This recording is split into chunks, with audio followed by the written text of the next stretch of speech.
So buckle up, Reddit, because my life could easily be mistaken for a rejected Netflix dark comedy pilot that never made it past the pitch meeting. My name is Emily, I am 27 years old, and this story is about my younger brother, Ethan, who is 24. If I had to sum up our sibling dynamic in one sentence, it would be this: Ethan is the golden child freeloading parasite, and I have been the responsible sister ATM since childhood. Growing up in our perfectly average suburban Pennsylvania household, it was very clear who the star of the show was. My parents, Linda and Charles, loved us both, but with Ethan there was this blinding glow. He was their miracle baby, the child they thought they could never have after me. The second he was born, I became background noise. From the very beginning, the rules were different. When we were kids, I was the one who had to clean the kitchen, mow the lawn, and babysit half the neighborhood just to earn a little pocket money, while Ethan's biggest contribution was leaving sticky Capri Sun pouches wedged behind the couch cushions. The favoritism wasn't just annoying, it was financial. I remember one incident when I was 15. I had a laptop that I treated like gold, because I needed it for school and I had saved up for it myself.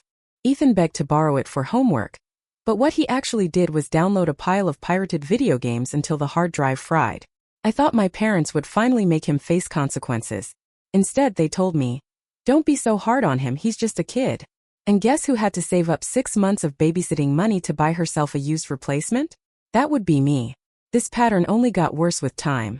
When I turned 18, I was working 2 part-time jobs to scrape together enough savings for college. Meanwhile, on Ethan's 16th birthday, my parents surprised him with a car.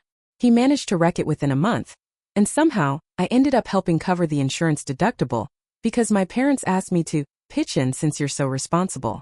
When I got into Temple University, my parents claimed they could not afford to help me, so I took out loans. 2 years later, Ethan flunked out of community college after barely surviving 1 semester. And suddenly, my parents magically found money to cover his failed classes because he just needs more time to find himself. That line almost made me choke. By adulthood, nothing had changed. I became a nurse, grinding through insane 12-hour shifts, covering holidays, working overtime, saving every dollar just to build something of my own. Ethan floated from one part-time retail gig to another, dabbled in DoorDash for a few weeks, and then decided he was going to make it big in music. Translation: he stayed up until 3 in the morning playing Xbox and occasionally uploaded SoundCloud tracks that even bots refused to listen to. Whenever he ran out of money, which was often, he came knocking on my door with the same story. "Hey sis, can you spot me 50? Or I'll pay you back 100 next week." Spoiler alert, he never paid me back. Every time I complained, my parents guilted me with the same line: "You're the big sister, Emily. You should help him out." Yet when I asked them once to co-sign my lease for an apartment, suddenly they discovered this magical concept called boundaries and told me, "You're independent now." Eventually, after years of busting my ass, I finally achieved something I could truly call my own.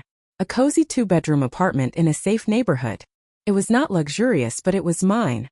I had worked miserable holiday shifts for 2 years straight to afford it, but when I moved in, it felt like the first real taste of freedom. It became my sanctuary. For once in my life, I had something Ethan could not touch. Or so I thought. After settling into the apartment, I planned my first real vacation in years. A 2-week trip to Mexico with my best friends. I left with the happiest heart, believing nothing could ruin this milestone moment. But when I returned, the nightmare began. I walked up to my apartment, slid my key into the lock, and it would not fit. At first, I thought the lock had jammed. I tried again, nothing. So I rang the bell. The door opened and standing there was Ethan, in MY apartment, wearing MY favorite oversized hoodie, eating MY Doritos like he owned the place. His PlayStation was hooked up to MY television, his shoes were dumped by the entryway, and it looked like a frat boy hurricane had torn through my once cozy living room. I just stood there, stunned, asking what in the actual hell he was doing in my home. He casually shrugged like it was no big deal and said, "Oh hey sis, Mom and Dad said you wouldn't mind me staying here for a while." Wouldn't mind? He had moved in. His dirty laundry was scattered across the floor. His disgusting gaming chair was wedged into my living room. And when I went to the bathroom, I even saw his girlfriend's toothbrush sitting next to mine. Apparently, he had sweet-talked my parents into giving him the emergency spare key I had left at their house for safety. He told me with a straight face, "Come on sis, you don't need all this space. We can share." That was the breaking point. I had spent my whole life being the backup parent, the financial cushion, and the eternal babysitter, but this was MY apartment. My safe place. And he had just taken it over like some squatter. So I called the cops.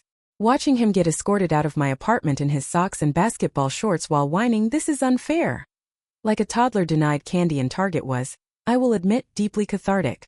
But of course my parents immediately blew up my phone. According to them, I was heartless, cruel, and ungrateful for throwing out my poor baby brother. They said I should have welcomed him, that family supports each other, and that Ethan just needed a safe place to get back on his feet. I nearly laughed at that one. He has been getting back on his feet for 8 years now. And this is where my pettiness reached nuclear levels.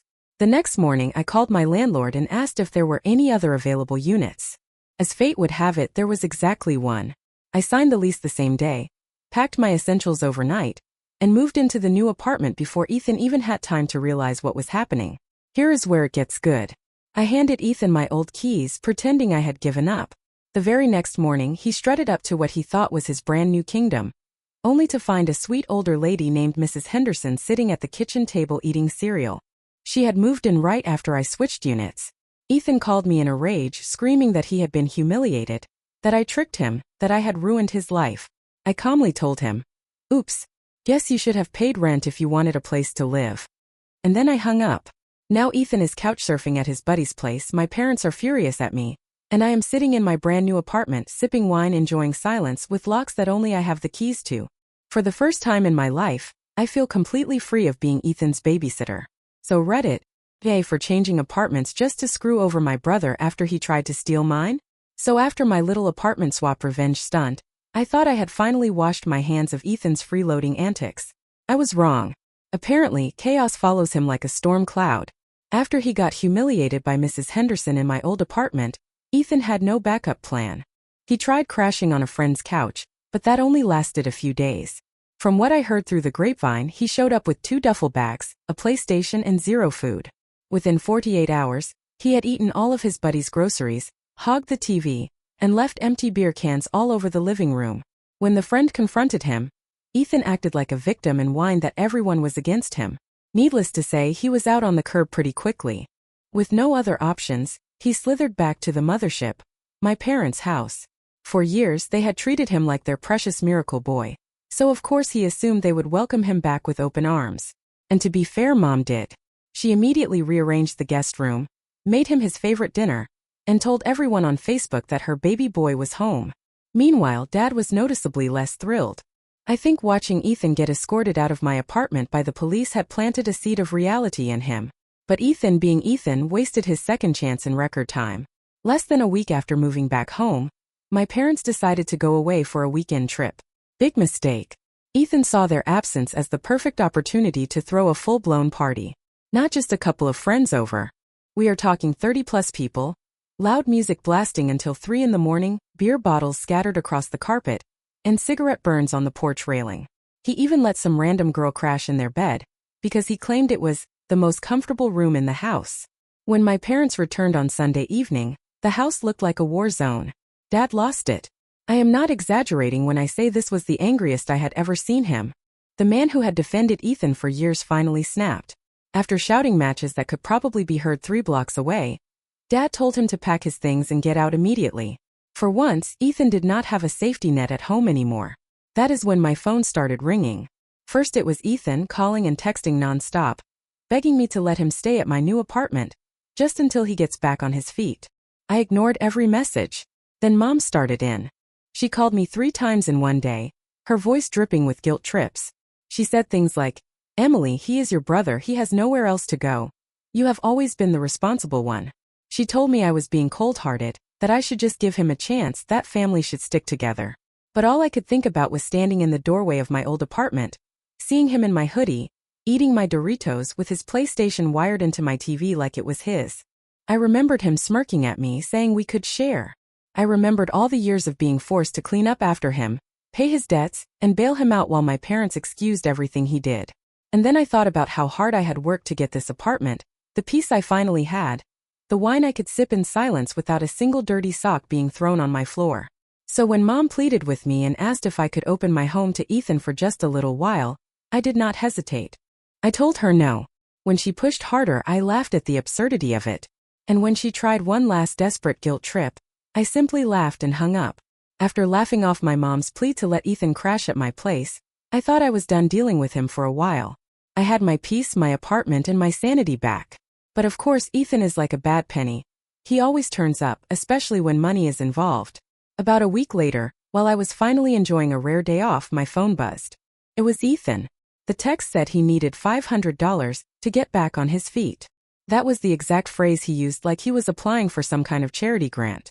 No context, no explanation of how he got into this situation, no offer to pay me back, nothing. Just this assumption that his responsible older sister would swoop in and save the day yet again. I sat there staring at the message, and it was like a highlight reel of our entire history played in my head. Him wrecking the car and me helping with the insurance deductible. Him destroying my laptop and my parents telling me to suck it up. Him borrowing cash during college that never came back. Him sitting on my couch eating my food while I dragged myself through 12-hour nursing shifts. It was thousands of dollars and years of labor that had evaporated into thin air. And not once had he acknowledged it. So I decided it was time to remind him. Instead of replying to his text with words, I opened Venmo. I scrolled through my bank records, my old notes, even texts where he promised to pay me next Friday. I added everything up, and the number made me laugh out loud: $3,400. That was how much he had sucked out of me over the years like a financial leech. I typed in the amount, added a note that simply said back pay, and sent him a Venmo request for the full $3,400. Then I replied to his text with a screenshot of the request. It took him about 10 minutes to respond, which I imagine was him doing some mental gymnastics, trying to figure out how I had the audacity to ask for what was mine. Then the bubble popped up, disappeared, popped up again, and finally I got one angry, half-coherent text accusing me of being greedy, cruel, and ungrateful. He said I was punishing him for being younger, and that I was rich enough as a nurse to share the wealth. He ended his rant with another plea for just $500, insisting that I knew he would pay me back this time. I stared at the message, shook my head, and did not even bother responding. I knew he would never pay me back. He never had, and he never would. What he really wanted was another free bailout. Another chapter in the endless story where Ethan makes bad choices and everyone else cleans up after him. But that story was over. The next time I opened Venmo, the request was still sitting there, untouched. Then I tried texting him again just to confirm he had seen it, and I got the dreaded single check mark. No delivery. I hopped over to social media and saw his profile picture had disappeared for me. That was when it hit me. Ethan had blocked me across the board. He blocked me. After Ethan blocked me, I thought the drama might die down. I was wrong. In my family, nothing ever stays quiet for long. Within a week, word had spread through the grapevine faster than wildfire in a drought. Apparently, Ethan had been doing his usual sob story routine, telling anyone who would listen that I had abandoned him in his darkest hour. He left out the part where he squatted in my apartment, trashed it, got arrested by proxy, and owed me over $3,000. Instead, the narrative became that big bad Emily was heartless and selfish, refusing to help her poor baby brother when all he needed was a little kindness. So when the phone calls and Facebook messages started coming in from cousins, uncles, and even relatives I barely see at Christmas, I was not surprised. Half the family immediately painted me as some sort of cold-hearted witch. According to them, I had turned into this career-obsessed ice queen who forgot the meaning of family. They said things like I should learn to be more forgiving, that money was not everything, that one day I would regret choosing pride over love. Most of those comments came from relatives who had never once lifted a finger to help Ethan themselves but were perfectly comfortable telling me how I should keep funding his lifestyle. But then there was the other half. The quieter half. The ones who had witnessed Ethan's antics for years and never said much out loud but had clearly kept mental notes. They reached out privately, sending me texts, DMs, and even handwritten letters that all boiled down to the same sentiment. They were proud of me for finally standing up for myself. They admitted they had been watching my parents coddle Ethan for years, feeling secondhand frustration but never wanting to be the one to rock the boat. To them, I was the first person to say enough is enough, and that gave them a weird sense of relief. One of the best moments came when I got a card in the mail from my Aunt Carol. She has always been the family wild card, sarcastic, brutally honest, and the type of person who brings boxed wine to Thanksgiving just to watch everyone squirm. Inside the envelope was a Starbucks gift card, and a handwritten note that made me laugh so hard I nearly spilled my coffee. It said, plain as day, about time someone taught Ethan a lesson. So remember how I thought the chaos was over once Ethan got escorted out of my place, and I upgraded to my new apartment? Yeah, apparently the drama gods weren't done with me yet. My life has turned into this ongoing sitcom where my brother is the bumbling antagonist who just refuses to exit stage left. Last week, I got a call from my landlord. At first, my stomach dropped because I thought something had gone wrong with my lease, and I was about to panic. Instead, he said in this calm, almost amused tone, "Hi Emily, I just wanted to double-check something with you. Do you know an Ethan Miller?" I nearly spit out my coffee. The audacity of this man. My brother had actually tried to apply for the last available unit in the same building. He seriously thought he could move into my complex after everything that had happened. According to my landlord, Ethan had walked into the office all smiles, trying to charm the staff, saying he just needed a place close to his sister because family support is important. He bragged about knowing the area, about how he was working on getting his life together, and even hinted that I would vouch for him as a good tenant. My landlord, bless his soul, immediately smelled something fishy and decided to call me before approving anything. I gave him the speedrun version of events. Freeloading golden child broke eviction by police, owes me thousands, parents' favorite disaster, the walking embodiment of bad credit. The landlord chuckled and said he appreciated the honesty, then added that Ethan was not exactly the kind of tenant we want here. He declined Ethan's application on the spot. I thought that was the end of it. I should have known better. Ethan never accepts responsibility. He always finds a new villain for his story. Within an hour, I started getting screenshots from friends. Ethan had taken to Facebook to write what can only be described as a self-pitying manifesto. According to him, I had single-handedly ruined his life and turned the entire family against him. He painted this picture of himself as a poor, misunderstood artist, just trying to get stable housing, while his evil sister sabotaged him out of jealousy. He even threw in the dramatic line that I had always wanted to be an only child. The comments section was a battlefield. Cousins were either laughing at him or calling me cruel. One highlight was Aunt Denise chiming in with, "Emily, family should always come first." To which Uncle Rick, who has never sugar-coated anything in his life, replied, "Yeah, Denise, and maybe Ethan should try being part of the family instead of a leech." I nearly cried laughing. Meanwhile, Karma decided to deliver me a gift on the very same day. At work, my boss pulled me aside. She told me that during the pandemic, when I had worked endless 12-hour shifts with barely any sleep, my dedication had been noticed. I was being promoted to charge nurse. Not only did that come with a significant pay bump, but it also felt like validation that all those years of grinding were finally paying off. To celebrate, I bought myself a brand new MacBook Pro. The symbolism wasn't lost on me. It felt like poetic justice after my laptop had been destroyed by Ethan years ago with his pirated video games. As for Ethan, well, his housing saga continued. Word got back to me through social media that he was couchsurfing at some guy named Travis's place. I didn't think much of it until Travis's girlfriend messaged me on Instagram out of sheer desperation. She told me Ethan was eating them out of house and home, draining their groceries like a vacuum, and even borrowing Travis's sneakers without asking. She begged me to take him back, as if I ran some kind of Ethan shelter. I responded politely but firmly that Ethan was no longer my responsibility. She read the message and never replied, which told me everything I needed to know. So here I am now, sitting in my new apartment, sipping wine from an overpriced glass I bought at Target, scrolling through Ethan's meltdowns online, and realizing something wild. For the first time in my life, the chaos is no longer mine to clean up. My parents are still giving me the cold shoulder, Ethan is still playing the eternal victim, and the family group chat is basically a digital war zone. But I feel lighter than I ever have.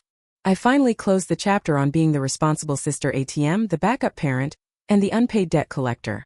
The moral of the story? Protect your peace, even if it means becoming the villain in someone else's narrative. Blood may be thicker than water, but boundaries are thicker than both. To anyone listening, never feel guilty for standing up for yourself, even if the world tries to make you the bad guy. And to you, Reddit, thank you for sticking around to the end of this saga. Your support and laughter through this madness have been my reminder that I'm not crazy for drawing the line. Karma finally switched teams, and I'm just here enjoying the show.